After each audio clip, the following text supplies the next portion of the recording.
ಎಲ್ಲರಿಗೂ ನಮಸ್ಕಾರ. ನಮ್ಮ ಕಲಾಸ್ ಕರಾವಳಿ ಕಿಚನ್ಗೆ ನಿಮ್ಮೆಲ್ಲರಿಗೂ ಸ್ವಾಗತ. ನಾವಿವತ್ತು ಮಾಡ್ತಿರೋ ರೆಸಿಪಿ ಟೇಸ್ಟಿ ಆದ ಸೌತೆಕಾಯಿ ದೋಸೆ ರೆಸಿಪಿ. ಇದನ್ನ ಹೇಗೆ ಮಾಡ್ಬೋದು ಅಂತ ನೋಡೋಣ ಬನ್ನಿ.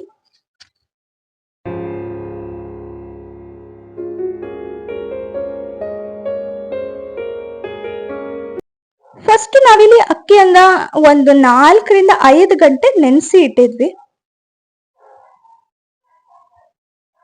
ನಾರ್ಮಲ್ ಅಕ್ಕಿಯನ್ನ ನಾವಿಲ್ಲಿ ತಗೊಂಡಿದೀವಿ. ನೆಕ್ಸ್ಟ್ ಇದನ್ನ ನಾವು ಮಿಕ್ಸರ್ ಜಾರ್ಗೆ ಹಾಕೊಂಡಿದೀವಿ.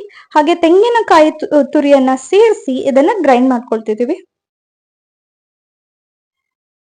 ನೋಡಿ, ಹಿಟ್ಟು ಈ ಕನ್ಸಿಸ್ಟೆನ್ಸಿಯಲ್ಲಿ ಇರಬೇಕಾಗತ್ತೆ. ತುಂಬಾ ತೆಳ್ಳಗೆ ಕೂಡ ಇರಬಾರ್ದು, ಹಾಗೆ ತುಂಬಾ ಗಟ್ಟಿಯಾಗಿ ಕೂಡ ಇರಬಾರ್ದು.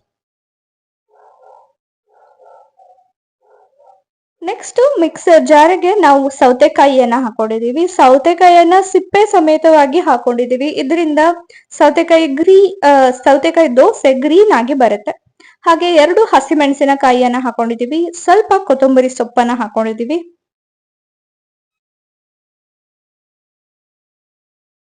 ಹಾಗೆ ಪುದೀನ ಎಲೆಯನ್ನು ಕೂಡ ಹಾಕೊಂಡಿದೀವಿ. ಇದನ್ನ ಗ್ರೈಂಡ್ ಮಾಡ್ಕೊಳ್ಬೇಕಾಗತ್ತೆ. ನೋಡಿ ಎಷ್ಟು ಗ್ರೀನ್ ಆಗಿ ಚೆನ್ನಾಗಿ ಬಂದಿದೆ ಅಂತ. ಇದನ್ನ ನಾವು ಹಿಟ್ಟಿಗೆ ಆಡ್ ಮಾಡ್ಕೊಳ್ಬೇಕಾಗತ್ತೆ. ಈಗ ಹಿಟ್ಟಿಗೆ ಇದನ್ನ ಆಡ್ ಮಾಡ್ಕೊಳ್ತಿದೀವಿ. ಇದರಿಂದ ದೋಸೆ ತುಂಬಾ ಗ್ರೀನ್ ಆಗಿ ಚೆನ್ನಾಗಿ ಬರುತ್ತೆ. ಹಾಗೆ ಟೇಸ್ಟ್ ಕೂಡ ತುಂಬಾ ಚೆನ್ನಾಗಿರುತ್ತೆ. ಸ್ವಲ್ಪ ನೀರನ್ನು ಕೂಡ ಸೇರಿಸ್ಕೊಡ್ವಿ.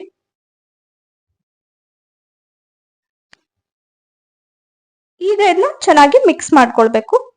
ನಾವಿದಕ್ಕೆ ರುಚಿಗೆ ತಕ್ಕಷ್ಟು ಉಪ್ಪನ್ನ ಸೇರಿಸಿದೀವಿ. ಈಗ ಚೆನ್ನಾಗಿ ಮಿಕ್ಸ್ ಮಾಡ್ಕೊಳ್ತಿದೀವಿ.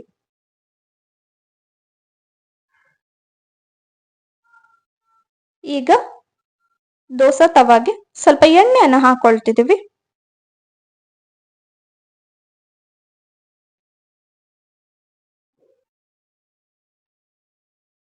ಎಲ್ಲ ಕಡೆ ಎಣ್ಣೆಯನ್ನ ಚೆನ್ನಾಗಿ ಸ್ಪ್ರೆಡ್ ಮಾಡ್ಕೊಳ್ಳಿ, ಇಲ್ಲಾಂದ್ರೆ ತವಾಗೆ ಅಂಟ್ಕೊಳ್ಳುತ್ತೆ.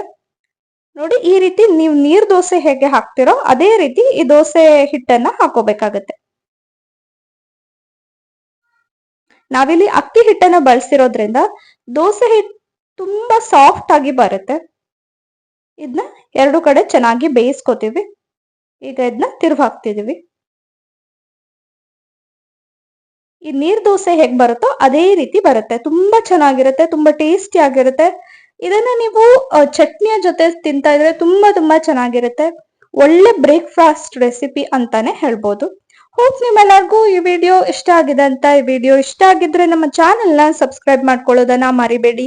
ಇದೇ ರೀತಿ ಒಳ್ಳೆ ರೆಸಿಪೀಸ್ ನಮ್ಮ ಚಾನೆಲ್ ನಲ್ಲಿ ಇದೆ, ಅದನ್ನು ಕೂಡ ನೋಡಿ ಅಂತ ಕೇಳ್ಕೊತೀವಿ. Once again thanks for watching the video.